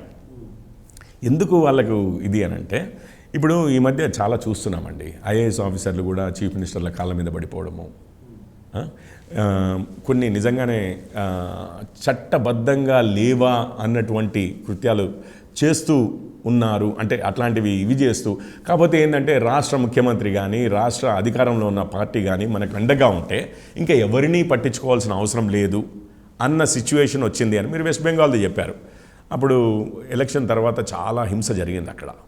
ఆ విషయంలో కూడా సిబిఐ వాళ్ళు వెళ్తే కూడా అసలు లోకల్ పోలీసులు వాళ్ళని అరెస్ట్ చేయడమో లేకపోతే రానివ్వకపోవడమో ఇట్లాంటివన్నీ జరిగాయి. ఇదేంటి అంటే ఇండియా దట్ ఈస్ భారత్ ఉంది చూసారా, యూనియన్ ఆఫ్ స్టేట్స్, ఇండియా యొక్క సావరిన్ అథారిటీ, భారతదేశపు కేంద్ర ప్రభుత్వం యొక్క అథారిటీని, అంటే భారతదేశపు అథారిటీని ఒక స్టేటే నిర్వహించవచ్చు అన్న టైప్లో బిహేవ్ చేశారు. అంత అథారిటీ ఏ విధంగా ఎక్సర్సైజ్ అవుద్ది? అడ్మినిస్ట్రేషన్ ద్వారానే కదా ఎక్సర్సైజ్ అయ్యేది. సో దానికి మార్పుగా ఏమంటున్నారంటే అసలు మళ్ళీ ఒరిజినల్ కాన్సెప్ట్ గుర్తు చేసుకున్నాము. ఇది all India services, Indian administrative services, first Indian, దాని తర్వాత తెలంగాణ క్యాడర్. సో రెండు ప్రభుత్వాలకి ఉంది, అవసరము ఉంది, హక్కు ఉంది, రైట్. రిక్రూట్ చేసేది వాళ్ళు, తీసేయాలన్నా కానీ చేయగలిగేది ఓన్లీ కేంద్ర ప్రభుత్వం అండి. డిఓపిటి అంటారు, department of personal and training, వాళ్ళదే ఫైనల్ అథారిటీ ఏం చేయాలన్నా కానీ. సో వాళ్ళు ఏమంటున్నారంటే మీకు ఎట్లాగైతే హక్కు ఉందో, ఇప్పుడు సిద్దిపేటలో ఒక కలెక్టర్ ఉన్నాడు, ఆయనను తీసేసి పొద్దున్నే లేస్తే సడన్గా ఒక నోటిఫికేషన్ వస్తుంది, ఒక 10 మంది కలెక్టర్లని మార్చేసాము అని చెప్పి. కొంతమందిని ఆయనని నల్గొండ కలెక్టర్గా వేసామా, లేకపోతే సింగరేణి కాలరీస్కి ఎండీగా వేసామా, లేకపోతే స్పెషల్ సెక్రటరీ అంటే సెక్రటరీగా అసలు ముఖ్యమంత్రి కార్యాలయంలోకి వేసుకున్నామా, లేకపోతే animal husbandry, irrigation department, finance డిపార్ట్మెంట్లో సెక్రటరీగా మార్చామా, ఇట్లా ఎన్నో పొజిషన్స్ ఉంటాయి కదా. రొటీన్ అడ్మినిస్ట్రేటివ్ అఫైర్గా రాష్ట్ర ప్రభుత్వాలు ఐఏఎస్ ఆఫీసర్లని, ఐపీఎస్ ఆఫీసర్లని ట్రాన్స్ఫర్లు చేస్తూనే ఉంటారు. మీరెంత అయితే రొటీన్గా చేస్తున్నారో మాకు అవసరం ఉన్నప్పుడు మేము అంతే రొటీన్గా, మా ఆఫీసరే కదా, ఆల్ ఇండియా సర్వీసెస్ కదా, మనం రిక్రూట్ చేసింది మా అడ్మినిస్ట్రేటివ్ కంట్రోల్లో ఉన్న ఆఫీసర్ కదా, మేము కూడా కేంద్ర అవసరాన్ని బట్టి మేము డెప్యూట్ చేసుకుంటాము అని అంటోంది. మీతో కన్సల్ట్ చేస్తాము, రైట్, మీకు విషయం చెప్తాము, కానీ మేము చెప్పింది ఫైనల్ అవుతుంది అని చెప్పి. ఇప్పుడు ఫర్ ఎగ్జాంపుల్ మన రాష్ట్ర ప్రభుత్వమే ఉందండి, ఏ మున్సిపల్ దీంట్లోనే ఏదో పెద్ద జిహెచ్ఎంసీయే ఉంది. జిహెచ్ఎంసీకి మీకు ఒక మేయర్ ఉన్నాడా? జిహెచ్ఎంసీ కమిషనర్ ఉంటాడు, ఐఏఎస్ ఆఫీసరేనా? ఓకే, కరెక్టే. రాష్ట్ర ప్రభుత్వము అదే ఐఏఎస్ ఆఫీసర్ని రేపు తీసుకుని ఫైనాన్స్ సెక్రటరీగా వేయాలనుకుంది అనుకోండి, మేయర్ ఒప్పుకుంటేనే వేస్తామా? లేదు కదా. మనది 3 అంచెల ఫెడరల్ స్ట్రక్చర్, ఇంకొకటి ఫెడరల్ అని వాడదాం అనుకుంటే ఆ ఫెడరల్ ఫీచర్స్ ఉన్న స్ట్రక్చర్. మనకు ఓన్లీ దేశము అంటే కేంద్రము రాష్ట్ర ప్రభుత్వాలే కాదు, local body government. Rajiv Gandhi గారి టైంలో తీసుకొచ్చిన అమెండ్మెంట్ 73rd అమెండ్మెంట్ అనమాట. 3 అంచెల ఇది ఉంది కదా, ప్రభుత్వాలు ఉన్నాయి.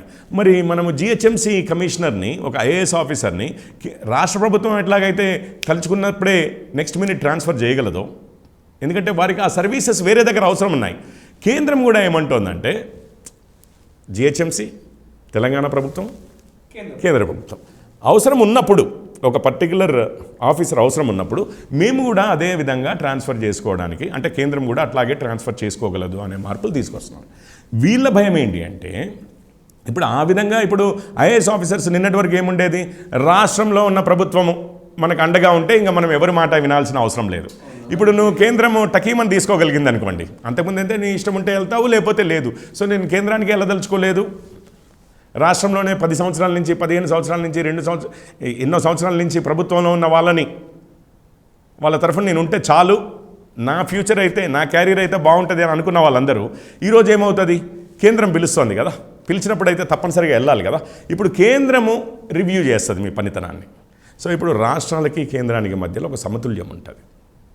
ఒక ఐఏఎస్ ఆఫీసరు, ఒక ఐపీఎస్ ఆఫీసర్ ఎవరైతే ఉన్నారో, ఇప్పుడు రాష్ట్ర ప్రభుత్వం ఒక్కటే కాదు, కేంద్ర ప్రభుత్వం కూడా ఉంది. సో ఇందులో ఏమవుతుందంటే ఇద్దరు ప్రభుత్వాలకు కూడా, అండ్ మన అసలు ఐడియానే అది, ఆల్ ఓవర్ ఇండియా ఉండాలి, రాష్ట్రాల్లో ఉండాలి, కేంద్రానికి కూడా పనికి రావాలని. అదే విషయాన్ని మార్పు చేస్తున్నారు. దాని గురించి వీళ్ళకి భయం ఏంటంటే, ఇప్పుడు అడ్మినిస్ట్రేషన్ మనం చాలాసార్లు మాట్లాడుతూ ఉంటాం, ఈవెన్ ఎలక్షన్స్ అప్పుడు కూడా మాట్లాడుతుంటాం, పూర్తిగా యంత్రాంగాన్ని కంట్రోల్లోకి తీసుకుని ఆపోజిషన్ వాళ్ళు ఎప్పుడూ కంప్లైంట్ చేస్తూనే ఉంటారు, ఇది పక్షపాతంగా బిహేవ్ చేస్తున్నారంటే యంత్రాంగం అనేది. అందులో ఐఏఎస్లు, ఐపీఎస్లు అట్లా బిహేవ్ చేస్తున్నారని ఇప్పటికీ చాలా కంప్లైంట్లు ఉన్నాయి. అండ్ వాళ్ళు కూడా ఏమి దాచుకోవట్లేదండి, పబ్లిక్ స్పేసెస్లోనే డైరెక్ట్గా కాళ్ళ మీద పడిపోవడమే కానీ, లేకపోతే చాలా విధంగా పొగడమే కానీ, లేకపోతే ఆపోజిషన్ లీడర్స్ని అగౌరవంగా ట్రీట్ చేయడమే కానీ ఇదంతా జరుగుతోంది కదా. కరెక్ట్. మీరు చెప్తుంటే నాకు అనిపిస్తుంది, మొన్న ప్రధానమంత్రి కాన్వాయ్ చాలాసేపు ఆగిపోవడము పంజాబ్లో చూసాం మనం. అప్పుడు పోలీస్ ఇండియన్ పోలీస్ వచ్చింది. ఈ సెక్యూరిటీ విషయంలో కూడా రాష్ట్ర ప్రభుత్వము కేంద్ర ప్రభుత్వము అని ఇప్పుడు ఇదంతా అంబేద్కర్ గారి ప్రైమ్ మినిస్టర్ వచ్చినప్పుడు, హోమ్ మినిస్టర్ వచ్చినప్పుడు దాడి జరిగింది ఇక్కడ తిరుపతిలో. అయితే ఇదంతా అంబేద్కర్ గారు రాజ్యాంగం రాసినప్పుడే అన్నారు, మన నాయకుల యొక్క పరిణతి మీద ఆధారపడింది. ఇవన్నీ స్పెసిఫిక్గా లైన్ బై లైన్ రాయరు. ఒక రాజ్యాంగం అనేది జనరల్ ప్రిన్సిపల్స్ ఉంటాయి, కానీ ప్రతి విషయాన్ని డీటెయిల్డ్గా రాయలేము కదా, అండ్ ఊహించి రాయలేము కదా. జనరల్ ప్రిన్సిపల్స్ ఇస్తాము, ఆ ప్రిన్సిపల్స్ ప్రకారము అవును కొంచెము మెచ్యూరిటీ ఉన్న నాయకులు ఉంటే ఇందులో ఏం విషయాలు లేవు. ఈరోజు ఏమవుతుందంటే too much politicisation of administration జరుగుతుంది అన్న దాంట్లో కేంద్రం కూడా ఒక కౌంటర్ వెయిట్గా ఉంటే కాస్త బ్యాలెన్స్ ఉంటుంది. కేంద్రం ఉండడం అని అంటే ఎప్పటికీ బీజేపీ ఉంటుంది అని కాదండి. రేపు బీజేపీ రాష్ట్రం ఉంటుంది, రేపు కాంగ్రెస్ పవర్లో ఉండొచ్చు, ఫెడరల్ ఫ్రంట్ పవర్లో ఉండొచ్చు, రేపు కేసీఆర్ గారే ప్రధానమంత్రి కావచ్చు దేశానికి, వారికి కూడా అదే హక్కు ఉంటుంది. ఓకే. సో ఇదేదో మా పార్టీకే హక్కు ఉంటుంది అనేది ఎవరు ఏ పార్టీ వాళ్ళు అనట్లేరు ఇక్కడ, కేంద్రానికి రాష్ట్రానికి మధ్యలో. అండ్ ఇదేమి కేసీఆర్ గారు కూడా నాది ఓన్లీ తెలంగాణనే, నేను తెలంగాణ పాలిటిక్స్ వరకే పరిమితమని వారు అనట్లేరు. వారు కూడా రేపు కేంద్రంలో తాము పవర్లోకి నలుగురితో కలిసో ఇండివిజువల్గా కాకపోయినా నలుగురితో కలిసి అయినా కానీ తాము పవర్లోకి రావాలనుకుంటున్నవారు. రేపు వారు అక్కడ కూర్చుంటే వారు అడ్మినిస్టర్ చేయాల్సిందే కదా.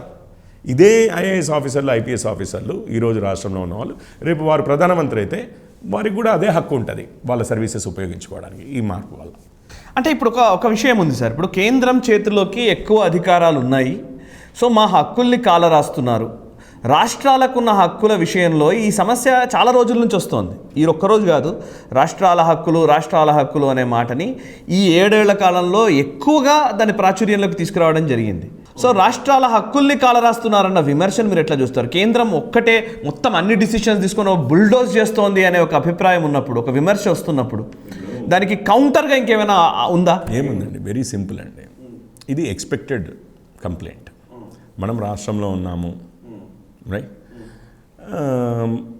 ప్రజాభిప్రాయం అనేది ఒకటి ఉంటుంది. మన పర్ఫార్మెన్స్ ఇట్లా ఉన్నా అట్లా ఉన్నా కొన్ని జెన్యూన్ కాజెస్ ఉండొచ్చు గాక, కానీ ఏమవుద్ది, అది మారినప్పుడల్లా ప్రజలు మనకు కాస్త మనతో ఇదవుతున్నారు, ఏకీభవించట్లేరు, మనకి జై కొట్టట్లేరు అన్నప్పుడల్లా మనము కాదు వీళ్ళను కేంద్రము అని చెప్పి ఇప్పటివరకు జరుగుతున్నదే, 60-70 సంవత్సరాల నుంచి కూడా జరుగుతున్నదే.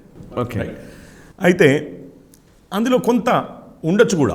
ఇప్పుడు మీకు అంతకుముందు ఎస్ఆర్ బొమ్మాయి కేసు అని ఒకటి ఉందండి. అవును, కరెక్ట్. రాష్ట్రాలకు సంబంధించి అంతకుముందు ఎన్నో రాష్ట్రాలని బర్తరఫ్ చేసింది కేంద్ర ప్రభుత్వం. అవును, ఆర్టికల్ 356 ప్రయోగించారు. ఫస్ట్ కేరళలో అనుకుంటారు కమ్యూనిస్ట్ గవర్నమెంట్ అని చెప్పి. ఒక కారణము ఉండదు, ఒక ఇది ఉండదు, రాష్ట్రపతి పాలన ఎన్టీఆర్ ప్రభుత్వాన్ని కూడా అంటే గవర్నర్ ద్వారా వాడి. ఇప్పుడు మీకు గత 7 సంవత్సరాల్లో పెద్దగా అట్లాంటివి ఏమి లేదు. ఎస్ఆర్ బొమ్మాయి కేసు జడ్జిమెంట్ వచ్చిన తర్వాత 7 సంవత్సరాల్లో అసలు రాష్ట్రపతి పాలన విధించింది ఒక జమ్మూ కాశ్మీర్ మాత్రమే అనుకుంటా. జమ్మూ కాశ్మీర్ ఎట్లాగో అది సపరేట్ కేసు. ఒకసారి అరుణాచల్ ప్రదేశ్లో ఏదో అయ్యి మళ్ళీ ఎమ్మటే రివర్స్ చేయడము ఇట్లాంటిది జరిగింది. అంటే నేను అనేది ఏంటంటే, మీకు కేంద్రము తన పరిధి దాటి ఏమైనా చేసిందనుకోండి, రాష్ట్ర ప్రభుత్వాలు రాష్ట్రాలకు అగెన్స్ట్గా అనేది ఏముండదు. భారతదేశం అంటేనే రాష్ట్రాలు ఉన్నాయి, యూనియన్ టెరిటరీస్ ఉన్నాయి, అట్లా కాదు. ప్రభుత్వాన్ని అస్థిరపరచడం కానీ లేకపోతే రాష్ట్రాల యొక్క హక్కులు అన్నారు, రాష్ట్ర ప్రభుత్వాల యొక్క హక్కులు కేంద్ర ప్రభుత్వం తీసుకోవడం కానీ, తన పరిధి దాటి కేంద్ర ప్రభుత్వం ఎప్పుడు పోయినా కూడా రాష్ట్రాలు ఒక చిన్న పిటిషన్ పడేసి సుప్రీంకోర్టుకి వెళ్ళిపోవచ్చు, పెద్ద విషయం లేదు. సుప్రీంకోర్టు అట్లాంటి దాంట్లో ఎస్ఆర్ బొమ్మాయి కేసులో వీళ్ళకి రిలీఫ్ కూడా ఇచ్చింది చేయబట్టే సిస్టమ్ మారిపోయింది, అతిక్రమించడం మానేశారు. ఈరోజు ఒకవేళ కేంద్ర ప్రభుత్వం మోడీ గారి కిందనో ఎవరి కిందనైనా కానీ అతిక్రమించి రాష్ట్రాల హక్కులని హరిస్తుంది అని అనుకుంటే వెరీ సింపుల్ సొల్యూషన్ ఉంది ప్రస్తుత రాజ్యాంగంలోనే. కొత్త రాజ్యాంగాలు అవసరం లేదు. పోయి సుప్రీంకోర్టులో ఒక కేసు వేస్తే సుప్రీంకోర్టు ఒక రోజు కాకపోతే 2 రోజులు కాకపోతే మనకి కొంచెం స్లోగా ఉంటాయి కోర్ట్స్ అని అనుకుంటే కూడా ఒక సంవత్సరంలోనో 2 సంవత్సరాల్లోనో మీకైతే గ్యారంటీగా ఇప్పుడు 7 సంవత్సరాలు అవుతుంది, 8 సంవత్సరాలు అవుతుంది, ఎప్పటి నుంచో అంటున్నారు ఈ విషయాలు. ఆ రోజే ఆ స్పెసిఫిక్ ఇష్యూ మీద కోర్టుకు వెళ్ళుంటే ఇప్పటికల్లా తీర్పు వచ్చేది, మంచిగా కేంద్ర ప్రభుత్వానికి ఒక చెంపపెట్టులాగా ఉండేది, రైట్? మీ రాష్ట్రానికే కాదు, వేరే రాష్ట్రాలకు కూడా లాభం అయ్యేది. ఎందుకంటే సుప్రీంకోర్టు రూలింగ్ ఒకసారి వస్తే అన్ని రాష్ట్రాలకు కేంద్ర ప్రభుత్వానికి ఇదే అవుతుంది చేయబట్టి కేంద్ర ప్రభుత్వం తగ్గేది. కానీ విషయం ఏంటంటే ఒకవేళ మీకు ఆ చట్టపరమైన హక్కులు నిజంగా మీవి కేంద్రం హరిస్తుందని అనుకుంటుంటే మీరు కోర్టుకు వెళ్ళేవారు. అక్కడ ఉన్నది ఏముంది? హరించట్లేదు చేయబట్టే మీరు కోర్టుకు వెళ్ళట్లేరు. ఓకే, మీరు గొడవ చేస్తున్నారు. అందుకని ఇప్పుడు హరించట్లేదు అని అంటే అసలు మాకు హక్కులే లేవు అంటున్నారు. కాదు, కొంచెం యాడ్ చేయాలంటే రాజ్యాంగ పరిధిలోనే, రాజ్యాంగ నిబంధనలను బేస్ చేసుకునే చట్ట పరిధిలోనే కేంద్రం వ్యవహరిస్తే, అవును, సో నేను సుప్రీంకోర్టుకి వెళ్ళిన ప్రయోజనం లేదు కాబట్టి రాజ్యాంగం మార్చాలనేది. అందుకనే రాజ్యాంగం మార్చాలంటున్నారు. మరి రాజ్యాంగం మార్చాలంటే ఏం మార్పు? ఇప్పుడు ఈ చర్చ అంతా మనం మాట్లాడుతుంటే మనకే క్లియర్గా అనిపిస్తుంది కదండి. ఎందుకు అనంటే ప్రస్తుతం ఉన్న రాజ్యాంగం ప్రకారమే కేంద్ర ప్రభుత్వం వ్యవహరిస్తోంది. ఎక్కడైతే కేంద్ర ప్రభుత్వం కాస్త తన పరిధి దాటి వెళ్ళిందో సుప్రీంకోర్టు ఉండనే ఉంది. దానికి మొట్టిగా కేంద్ర ప్రభుత్వానికి మొట్టిగా లేసి రాష్ట్ర ప్రభుత్వాల హక్కులని పరిరక్షిస్తూనే ఉంది. కానీ ఇప్పుడు మాకు కావాల్సింది ఏంటంటే, ఇప్పుడు మేము జనాలకు చెప్పడానికైతే ఏదో కేంద్రం హరిస్తోంది అంటున్నాం, కానీ నిజంగానే అయితే కోర్టుకు వెళ్ళే వాళ్ళం. అది కాదు, అసలు కేంద్రం ఏ విషయంలో కూడా మమ్మల్ని అడ్డుపడొద్దు, ఓకే, మా ఇష్టం వచ్చింది మేము చేసుకుంటాము. కాకపోతే ఆ విషయము ఈ ప్రస్తుత రాజ్యాంగము ఆ విధంగా లేదు చేయబట్టి అసలు ఈ రాజ్యాంగమే లెక్కలేదు, మాకు మేము తిరిగి రాస్తాము అంటున్నారు. మీరు చెప్తూ ఉంటే చాలా విడమరిచి చెప్పడం వల్ల చాలా మధ్యలోకి అన్ని కొన్ని డాట్స్ కనెక్ట్ చేయాలనిపించింది. యాక్చువల్లీ రాష్ట్రాలు ఇప్పుడు రాష్ట్రాలు ఈవెన్ తెలంగాణ కానీ ఇంతకుముందు ఆంధ్రప్రదేశ్ కానీ అసెంబ్లీల్లో స్పీకర్ వ్యవహార శైలి గురించి మనం చూసాం. స్పీకర్ విచక్షణాధికారం అన్నాం. సుప్రీంకోర్టుకి వెళ్ళినా ప్రయోజనం లేని పరిస్థితి వచ్చింది. ఎమ్మెల్యేలు కొంతమంది సుప్రీంకోర్టుకి వెళ్ళినా కూడా స్పీకర్ రోల్ని మేమేం క్వశ్చన్ చేయడం అయిపోయిందండి.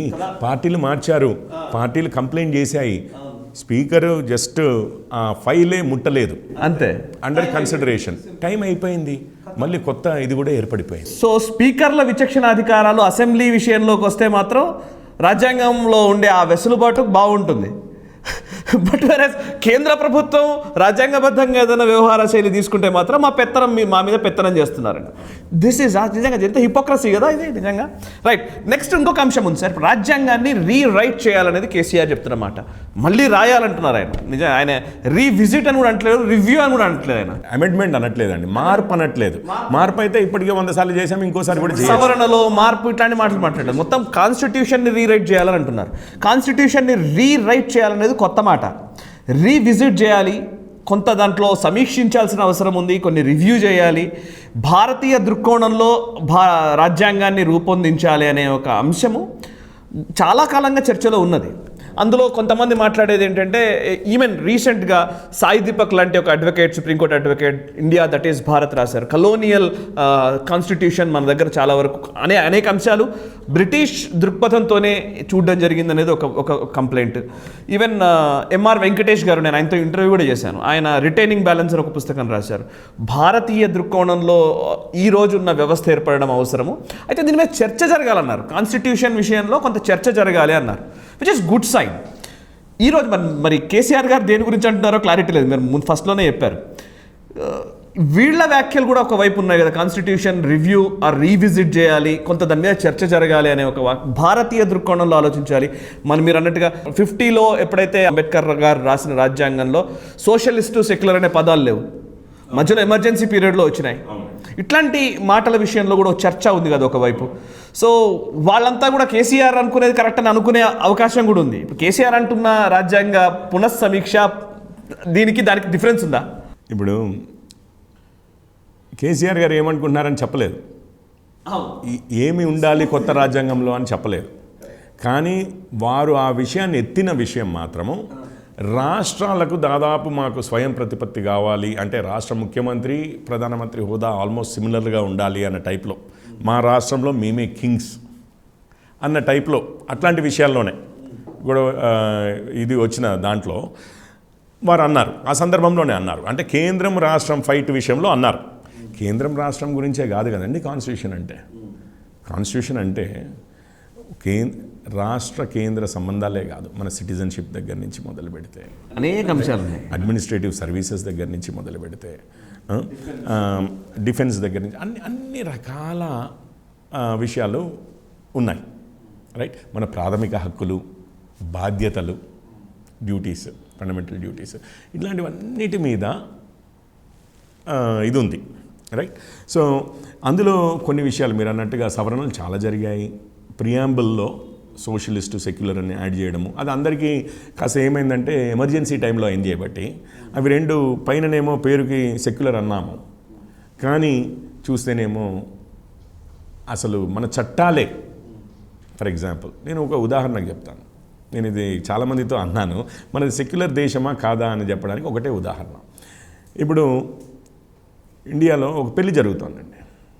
ఒక లేడీ వచ్చి పోలీస్ స్టేషన్లో కంప్లైంట్ ఇచ్చింది, మా ఆయన రెండో పెళ్లి చేసుకుంటున్నాడు, మీరు వచ్చి అరెస్ట్ చేయండి అని చెప్పి. ఆపండి ఆ పెళ్లిని. పోలీస్ ఆఫీసర్ వచ్చాడు. వచ్చి అయితే దీనికి ముందు ఒక విషయం చెప్పాలి. సెక్యులర్ అంటే ఏంటంటే separation of church and state. ఇది వెస్టర్న్ కాన్సెప్ట్ సెక్యులరిజం అనేది. చర్చ్ అంతకుముందు పోపే ఎవరు కింగ్ అనేది ఆయన తల మీద చేయి పెట్టి ఈయనే కింగ్ అని అంటే ఆయన కింగ్ అయ్యేవాడు. అంటే ఈ రాజ్యాధికారంలో కూడా పోప్కి ఇది ఉండేది, కొంత రోల్ ఉండేది. అండ్ వాళ్ళు దాంతో డామినేట్ కూడా చేసేవారు. రైట్, లెజిటిమసీ ఇచ్చేవారు అనమాట. సో ఏమైంది, వీటి వల్ల చాలా కాంప్లికేషన్స్ వస్తున్నాయి. చర్చ్ సపరేటు, ఇది సపరేట్. రైట్, రాజ్యాధికారం సపరేట్, రెండింటిని టోటల్గా సపరేట్. అంటే ఒక రాజ్యానికి వారి పౌరుల యొక్క మతంతో సంబంధం లేదు. అవును, మతంతో సంబంధం లేకుండా అందరినీ సమానంగా చూద్దామని, అది సెక్యులరిజం. మనమేమో ఆ సెక్యులరిజము అంబేద్కర్ గారి కాన్స్టిట్యూషన్లో లేదు, 1950ది. ఎప్పుడుంది? మన ఎమర్జెన్సీ పీరియడ్లో ఇందిరాగాంధీ గారు తీసుకొచ్చిన అమెండ్మెంట్ ద్వారా సెక్యులర్ అని చెప్పి పెట్టారు, సోషలిస్ట్ అన్న పదంతో పాటు ప్రియాంబుల్లో. అయితే ఇప్పుడు అదే పోలీస్ ఆఫీసర్ ఉన్నాడు కదా, ఒక స్త్రీ వచ్చి కంప్లైంట్ చేసింది, మా ఆయన రెండో పెళ్లి చేసుకుంటున్నాడు, మీరు వచ్చి ఆపండి అని. వచ్చారు, ఫంక్షన్ హాల్లో నిజంగానే పెళ్లి జరుగుతుంది అనుకోండి. పెళ్లి కొడుకున్నాడు. సరే, అంతకుముందు తను కూడా ఫోటోలు చూపించింది, మొదటి పెళ్ళిది, వాళ్ళిద్దరు కలిసి ఉన్నది, వాళ్ళకు ఇద్దరు పిల్లలు ఉన్న విషయం కూడా, ఇదంతా కూడా, లేకపోతే డాక్యుమెంట్సే ఉన్నాయి, గవర్నమెంట్ డాక్యుమెంట్స్, అవన్నీ చూపించింది. ఇప్పుడు వచ్చి మరి అరెస్ట్ చేయాలంటే అతన్ని డైరెక్ట్గా చేయగలడా పోలీస్ ఆఫీసర్? చేయలేడా? ముందు ఆ మనిషి పేరు ఏంటి అని కనుక్కోవాలి. ఆయన రమేషో సురేషో అనుకోండి, అరెస్ట్ చేయొచ్చు, ఎందుకంటే ఇద్దరు భార్యలు ఉండడానికి వీలు లేదు. అదే ఆయన పేరు ఏ అబ్దుల్ అన్నాడు అనుకోండి, అరెస్ట్ చేయగలడా? 4 కంటే ఎక్కువనా అన్నది చూసుకోవాలి. రెండో భార్య అనుకోండి, ఆయన హక్కు అది. ఇప్పుడు ఇది క్రైమ్ అంటే రెండో పెళ్ళి చేసుకుంటే జైలుకు కూడా పంపించవచ్చు. క్రిమినల్ చట్టాల్లోనే, శిక్షార్హమైన చట్టాల్లోనే మీరు మన రాజ్యం అంటే మన స్టేట్ ఒక పౌరునికి ఇంకొక పౌరునికి వారి వారి మత పరంగా మతాన్ని బట్టి వ్యవహరిస్తోంది.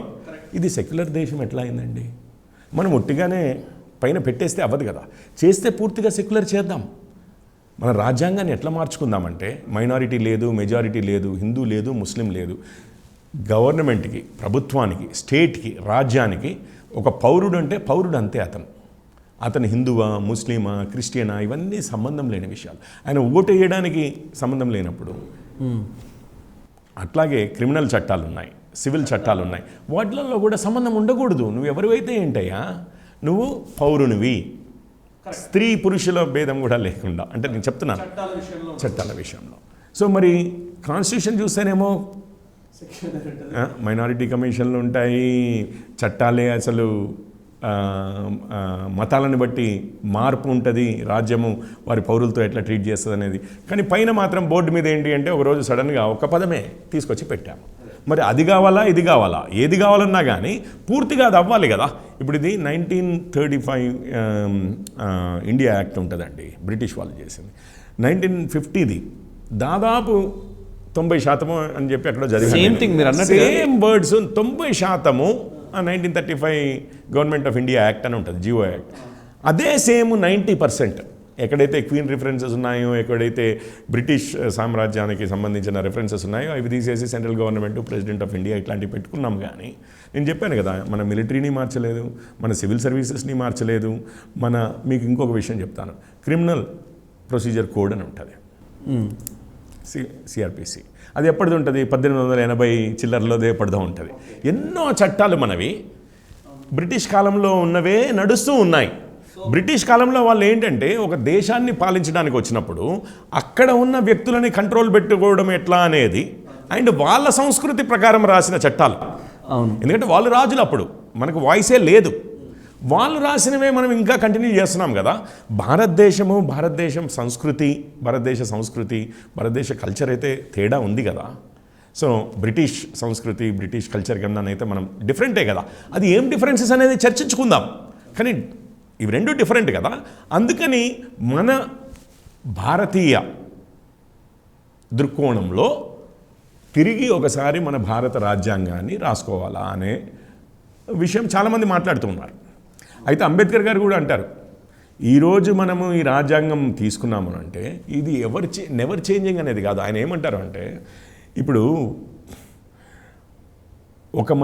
అంటే ఇప్పుడు వి ది పీపుల్ అన్నాం అంటే భారతీయులు అంతా కలిపి. ఎప్పటి భారతీయులు అండి వాళ్ళు?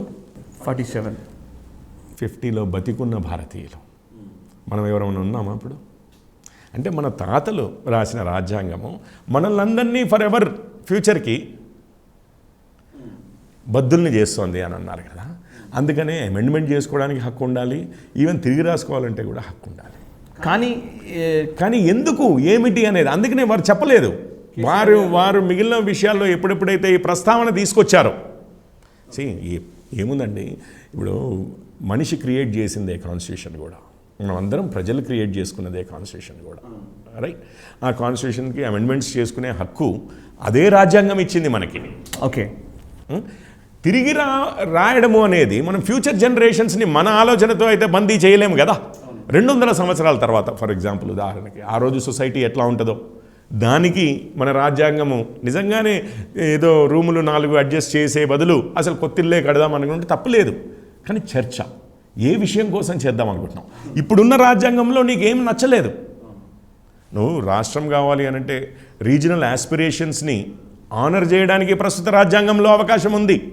ఆ విధంగానే తెలంగాణ ఏర్పడింది, right? Correct. And democratically elected governments, మీరు కూడా ముఖ్యమంత్రిగా ప్రజల సమ్మతితో ఎన్నికైన వారు కదా, బలంతో. సో ఇప్పుడు ఏమంటున్నారు మీరు, ప్రజాభీష్టం అవసరం లేదంటున్నారా? అసలు రాజ్యాలకే అంటే రాష్ట్రాలకే స్వయం ప్రతిపత్తి కావాలంటున్నారా? కావాలంటే దేశం నుంచి బయటికి వెళ్ళిపోయే విధంగా అంటే మేము కేంద్రంతో సమానమే అంటున్నారా? కేంద్రమే వీక్ ఉండాలి, రాష్ట్రమే స్ట్రాంగ్ ఉండాలంటే ఇదే మీనింగ్, రైట్? మరి ఫెడరలిజము, కోఆపరేటివ్ ఫెడరలిజం అంటే అందులో ఏ విధమైనా కానీ, ఇప్పుడు ఇండియా టీమ్ ఇండియా అని చెప్పి ఏమో మోడీ గారు క్రియేట్ చేశారు. ఏం చేస్తారు, మొత్తము రాష్ట్ర ముఖ్యమంత్రులు మోడీ గారు కూర్చొని, ప్రధానమంత్రి కూర్చొని కలుస్తూనే ఉంటారు, రైట్? జిఎస్టీ ఉంది, అందులో కూడా జిఎస్టీ కౌన్సిల్లో పాస్ అవ్వాలంటే కూడా 2/3 రాష్ట్రాలు అగ్రి అయితేనే, కన్సెన్సస్ ద్వారానే తీసుకుంటున్నారు డెసిషన్స్. ఇవన్నీ కూడా కోఆపరేటివ్ ఫెడరలిజమే కదండి. Yes, okay. ఒకప్పట్లాగా లేదు, ఏ రాష్ట్రాన్ని పడితే ఆ రాష్ట్రాన్ని నేను తీసి అవతల పడేస్తాను. ఏది నిజంగానే కాంగ్రెస్ ఉన్నప్పుడు, ఇందిరాగాంధీ, జవహర్లాల్ నెహ్రూ గారు ఉన్నప్పుడు. ఇప్పుడు ఆ రోజులు పోయినాయి. ఎస్ఆర్ బొమ్మాయి కేసు తర్వాత పోయింది. ఇంకా నీకేమైనా కష్టాలు ఉంటే కోర్టులకి వెళ్ళొచ్చు. మనకి ఎస్ఆర్ బొమ్మాయి ద్వారానే కోర్టులు కూడా చెప్పాయి, మీకేమైనా కష్టాలు ఉంటే మేము ఉన్నాము, కాన్స్టిట్యూషన్ తరఫున మేము నిలబడతాము, కేంద్రం అతిక్రమిస్తే మేము ఆపుతాము అని కోర్టులు కూడా చెప్తున్నాయి. ఇప్పుడు ఏమి కష్టం వచ్చింది ఇక్కడ మనకు అర్థం కావాలి. మేజర్గా మీరు స్టార్ట్ చేసేటప్పుడు ఒక మాట అన్నారు సార్, అంబేద్కర్ గారు చెప్పిన లెక్క ప్రకారం ఆలోచించిన పరిణతి కలిగిన నాయకులు ఒక అర్థవంతమైన చర్చ జరిపి ప్రజల్లో ఒక దాన్ని ఏమంటారు కాన్సెన్సస్ బిల్డ్ చేయగలిగితే, ఒక ఏకాభిప్రాయాన్ని తీసుకురాగలిగితే కాన్స్టిట్యూషన్ను మార్చవచ్చు. కానీ ఏ కోణంలో, ఏ లక్ష్యంతో చేస్తున్నాం అనేది లెక్క. ఆ లక్ష్యం చెప్పకుండా కేవలం రాజ్యాంగం మార్చాలి అనే దగ్గర అనేక చర్చలకు సాగిస్తుంది.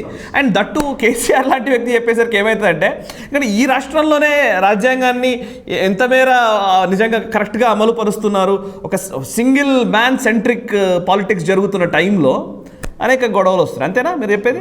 ఎస్. మనము రాష్ట్రంలో ఉన్న అధికార యంత్రాంగాన్ని కూడా రాజ్యాంగబద్ధంగా పరిపాలన జరిగితే అంటే ఏమవుతుంది అని అంటే మాస్కులు పెట్టుకుని ఆఫీస్ లోపల మీరు దీక్షలు చేస్తుంటేనేమో వచ్చి కొట్టి అరెస్ట్ చేయొచ్చు. అదే తెల్లారి రైతు సంబరాలు అని చెప్పేసి రైతు బంధు ఇచ్చారు కేసీఆర్ గారు అని చెప్పి చాలామంది మంత్రులు ఈవెన్ మాస్కులు లేకుండాను సోషల్ డిస్టెన్సింగ్ లేకుండాను పెద్ద పెద్ద గుంపుల్లో తిరుగుతుంటే మనకు అది కనపడదు. అది కనపడాల్సింది కేసీఆర్ గారికి కాదు, యంత్రాంగానికి కనపడాలండి. ఒక పోలీస్ ఆఫీసర్కి కనపడాలి. రైట్. ఆ పోలీస్ ఆఫీసర్స్నైనా మనం ఏమడుగుతున్నాము, రాజ్యాంగబద్ధంగా వెళ్ళండి అయ్యా, మీకు ఎన్నో ప్రొటెక్షన్స్ ఉన్నాయి. ఇప్పుడు కేంద్రం ఏదైతే మార్పులు చేస్తుందో అట్లాంటి ఆనెస్ట్ ఆఫీసర్స్కి ఒక ఎస్కేప్ దొరుకుతుందండి. ఒకవేళ రాష్ట్రాలు ఏవైనా కానీ ఇది చేస్తే సార్ మేము రాజ్యాంగాన్ని అతిక్రమించి మేము చేయలేము, టూ మచ్గా పార్షియల్గా ఒక సైడ్ ఉండలేము, ఎందుకంటే రేపు మా క్యారియరు కేంద్రం చేతుల్లో కూడా ఉంది అని చెప్తే కూడా వీళ్ళు కూడా అర్థం చేసుకోవాల్సి వస్తుంది. అవును. నిన్నటి వరకు అంటే నేను చెప్పిన తర్వాత మీరెందుకు చేయరయ్యా, మిమ్మల్ని నేనున్నాను కదా చూసుకోవడానికి అని అనొచ్చు. కానీ మీరు ఒక్కరే సరిపోరు సార్, ఇప్పుడు కేంద్రం కూడా కావాలి అనే ఒక ఆర్గ్యుమెంట్ ఈ ఆఫీసర్స్ అందరికి కూడా ఎవరైతే ఫెయిర్గా ఉండదలుచుకుంటున్నారో వాళ్ళందరికీ ఒక అవకాశం ఉంటుందన్నమాట. ఉండి సార్ మీరు ఇట్లా అన్నారు, ఇది చేస్తాం. అండ్ అట్లా అయినా కానీ వినకుండా ఎవరినైనా ఆఫీసర్స్ని కొంచెం ఇది చేసామనుకోండి, కేంద్రానికి కూడా ఒక అవకాశం ఉంటుంది వాళ్ళని రక్షించడానికి. అట్లాంటి వాళ్ళ పరిధిలో నుంచి టకీమని తీసేసి కేంద్రానికి మూవ్ చేసుకోవచ్చు ఆ రాష్ట్రంలో నుంచి. సో ఈ చేంజ్ మాత్రం ముఖ్యమంత్రులు ఏవైతే ఉన్నారో వాళ్ళు ఆపోజిషన్ ముఖ్యమంత్రులు 2-3 అపోజ్ చేస్తున్నా ఐఏఎస్ ఐపీఎస్ ఆఫీసర్స్ వారి అసోసియేషన్స్ని అడగమనండి, వారి ఉద్దేశం ఏంటో తెలుస్తుంది. మోస్ట్ లైక్లీ అందులో నేను అనుకోవడం అయితే ఆఫీసర్లైనా కానీ ఉన్న పొలిటికల్ సిచ్యువేషన్ని బట్టి వాళ్ళు అట్లా తయారవ్వాల్సి వచ్చింది. కానీ most of them they would rather want to behave impartially to go by the constitution. ఇది వాళ్ళకి అవకాశాన్ని ఇస్తుంది. Right sir, thank you very much Kishore Poreddy garu. చాలా ఇన్డెప్త్ అనాలిసిస్ జరిగిందని నేను అనుకుంటాను. బేసికలీ చాలా అంశాలు చాలా సామాన్య ప్రజలకు తెలియని విషయాలు మనం మాట్లాడాం చాలా వరకు. మీరు ఇచ్చిన ఇన్పుట్స్ చాలా వాల్యుయబుల్ ఇన్పుట్స్ మీరు ఇచ్చారు. Really thank you very much. KCR గారు రాజ్యాంగాన్ని రీరైట్ చేయాలంటున్నారు, మళ్ళీ రాయాలంటున్నారు. మళ్ళీ రాయాలంటే దేనికోసం రాయాలి? కేసీఆర్ గారి నాయకత్వానికి సంబంధించి కావచ్చు, లేకపోతే ఆయన చేస్తున్న వ్యాఖ్య గురించి కావచ్చు, ఆయన విజనరీ కాదనో ఆయన మార్గదర్శనం సరిగ్గా లేదనో చెప్పే ప్రయత్నం కాదు. బేసికల్లీ కేసీఆర్ గారు రాజ్యాంగాన్ని మార్చాలంటే ఎందుకు మార్చాలి? కాంగ్రెస్ విఫలమైంది, బీజేపీ విఫలమైంది కాబట్టి రాజ్యాంగాన్ని మార్చాలంటే ఆయా పార్టీలు విఫలమైతే రాజ్యాంగం ఏం చేసింది అనే చెప్పాల్సిన బాధ్యత కేసీఆర్ గారికి ఉంటుంది. నెంబర్ 2, ఒకవేళ నిజంగా ఈ అంశాలు ఈ ఆర్టికల్స్ కరెక్ట్ కాదు, ఇట్లాంటి అధికరణల్ని మనం తొలగించాలి, ఈ అధికరణల్ని యాడ్ చేయాలి, ఇట్లాంటి అంశాలు చేయాలి అని అంటే కనుక దాని మీద ఒక చర్చకు తావిచ్చే విధంగా ఆయన మాట్లాడి ఉంటే బాగుండేది. కానీ రాజ్యాంగాన్ని మార్చాలి అనగానే ఇంకొక వైపు నుంచేమో అసలు రాజ్యాంగం అలా ఎలా మార్చాలంటావు అని చెప్పేసి ఇంకొక వైపు నుంచి విమర్శలు వస్తున్న పరిస్థితులు కనబడుతున్నాయి. భారతీయ దృక్కోణంలో ఈ రాజ్యాంగాన్ని రూపొందించుకోవాలి, అమలు పరుచుకోవాలనే ఒక అభిప్రాయంకి సంబంధించిన చర్చ నడుస్తున్న టైంలో కన్ఫ్యూజన్ క్రియేట్ చేయడానికే కేసీఆర్ ఈ వ్యాఖ్య చేశారా? ముఖ్యంగా భారతీయ జనతా పార్టీకి లేదా నేషనలిస్టులుగా జాతీయవాదులుగా చెప్పబడుతున్న కొంతమంది ఈ రాజ్యాంగ పునఃసమీక్షకు సంబంధించి ఒక అర్థవంతమైన చర్చకు తెర తీసిన సందర్భంలోనే ఇటువంటి వ్యాఖ్య చేయడం దేనికి సంకేతం? పొలిటికల్ మైలేజ్ కోసమా, లేకపోతే అపోనెంట్ పొలిటికల్ పార్టీలో కన్ఫ్యూజన్ని రేకెత్తించడం కోసమా? ఈ అంశానికి సంబంధించి ఇంకా తీవ్రమైన చర్చ జరుగుతున్న ఈ టైంలో opponent political party Bharatiya Janata పార్టీలో ఒక కన్ఫ్యూజన్ని రేకెత్తించడమే కారణమైతే కనుక దీన్ని బీజేపీ ఎలా అధిగమిస్తుందనేది కూడా ఒక పెద్ద ప్రశ్నగా కనబడుతుంది. వీటన్నిటికీ సమాధానాలు కాలం నిర్ణయిస్తుంది, రాబోయే రాజకీయ సమీకరణాలు నిర్ణయిస్తాయి. చూస్తున్న నేషనలిస్ట్ మనసా వాచా కర్మణ దేశ హితం కోసం.